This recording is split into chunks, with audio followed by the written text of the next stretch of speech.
안녕하십니까. 국민의힘 최승재 의원입니다.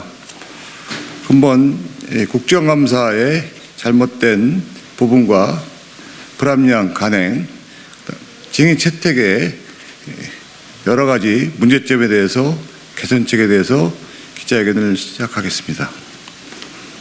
어제 정무위 국정감사의 증인으로 채택된 네이버 이해진 전 의장이 증인에서 철회되었습니다.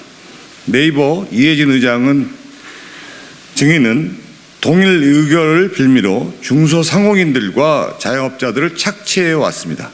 이에 저는 이해진 전 의장을 정무위원회 국정감사의 증인으로 신청했고 지난 금요일에 증인으로 채택이 된 바 있습니다. 그간 대기업 플랫폼으로 군림하며 골목상가 곳곳을 침탈한 네이버에게 중소상공인들과 자영업자들을 대신하여 동의 의결 이행 사항의 문제점을 지적하고 내부 거래에 대해서도 심도 있게 따져볼 예정이었습니다. 하지만 어제 양당 간사의 증인 철퇴로 모든 것이 물거품이 되었습니다. 지난주 네이버 증인을 신청할 때 양당 간사들에 의해 갑자기 쿠팡 대표가 증인으로 추가되었으나 어제 갑자기 쿠팡 증인 강한승과 함께 네이버 증인이 철회된 것입니다. 국회가 간사들에 의해서만 증인을 넣고 뺄 수 있다는 게 전혀 상식적이지 않습니다. 증인을 신청한 사람을 배제하고 간사 합의로 증인을 뺏는 전례는 지금껏 없었다고 알고 있습니다.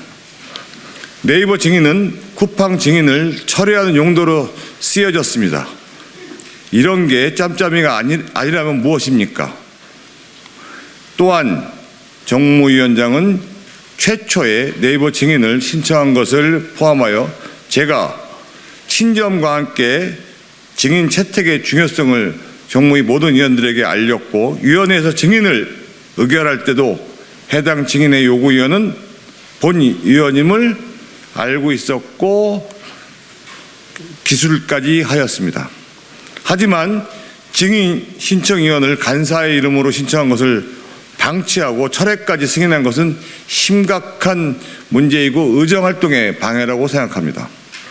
여야 간사인 윤한홍 의원과 김종민 의원 간의 밀실 합의 가능성은 증인 선정 과정에서도 예상이 됐던 것입니다. 또한 네이버 증인이 과방위에서 채택되었기 때문에 정무위에서 철회한다는 이유도 전혀 납득할 수 없습니다. 과방위는 이해진 의장에 대해서 오는 24일 증인으로 채택했고 우리 정무위는 21일 증인으로 채택이 된 바 있습니다. 과방위에서 이번 데이터 센터 사고 피해가 국민적 관심이라 했고 정무위에서는 동의의결을 빌미로 중소상공인과 자영업자들 착취해온 내부를 문책하기 위함이었습니다. 사안이 전혀 다르고 심지어 정무위에서 증인을 먼저 채택한 것임에도 불구하고 과방위에만 증인으로 출석하고 정무위에서는 제대로 이유도 없이 빠진 것입니다. 야당 측에서는 네이버가 성남FC 후원금 의혹과 관련해 이름이 오르내리고 있는 만큼 이해진 증인 채택권으로 증언이 정치적으로 이용될 우려가 있다는 의견이 제기된 것으로 알려졌습니다. 증인 철회 관련 윤한홍 간사의 행태를 또 지적하지 않을 수 없습니다. 이런 상황에서 양당 간사가 무슨 이유로 네이버 증인을 철회했는지 명확하게 제대로 이유를 밝히지도 못하고 있습니다. 정무위와 과방위에서 출석이 예정된 날짜도 중복되지 않았는데도 네이버 이해진 증인은 과방위 종합국감에 추석한으로 의결된 상태라고 하지만 정무위에서 증인이 철회된 것입니다.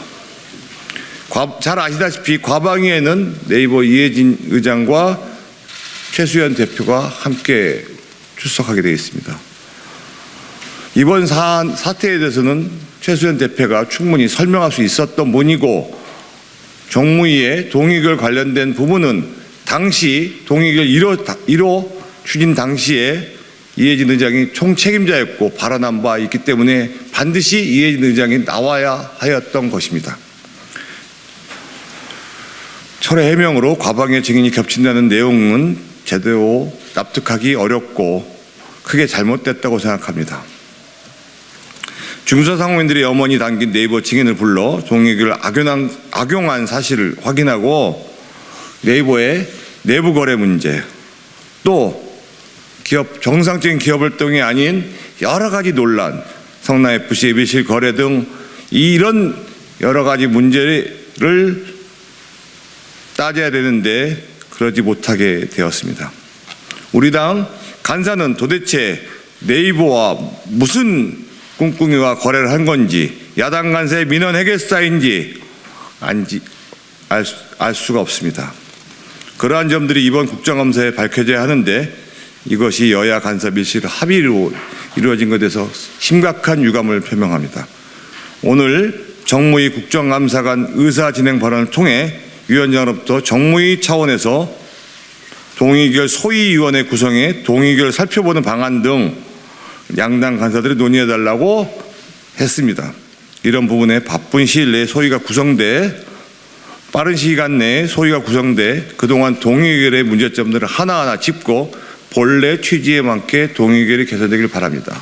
또한 오늘 위원장이 동의결의 소위에서 이해진 씨가 의결사항에서 나올 수 있다는 점을 정확하게 명시하였습니다. 이런 약속이 꼭 지켜지기를 바랍니다. 현재 국회에서 국민의힘에 대한 국민들의 지지율은 하락하고 당의 내용으로 여러 가지 문제점이 있습니다. 윤석열 정부의 성공을 위해서 당을 위해서 도저히 납득할 수 없는 일에 대해서 분노하지 않을 수 없습니다. 국민의힘은 대선에서 국민들이 보여준 국민의힘에 대한 발전과 혁신에 대한 기대를 보내주셨지만 내부의 잘못된 관행, 억압적인 태도, 밀실에서 이루어지는 여러 가지 불공정과 부당함 이런 것들이 바뀌지 않는다면 국민들로부터 계속 외면받는다는 것을 알아야 할 것입니다. 저는 이런 잘못된 관행에 대해서 국민의 이름으로 저항하고 잘못된 관행과 싸우겠습니다. 국민의힘이 국민들에게 부응하는 정당이 되는데 앞장설 것입니다. 동료위원회 의정활동과 국민들의 요구사항까지 무시하는 정무위원장과 정무 양당 간사의 행위는 묵과할 수 없으며 동의결 소위 구성을 약속대로 추진하여 이해진 의장이 책임 있는 발언과 동의결의 본래 취지를 살려주시기 바랍니다. 2022년 10월 20일 국회의원 최승재 감사합니다.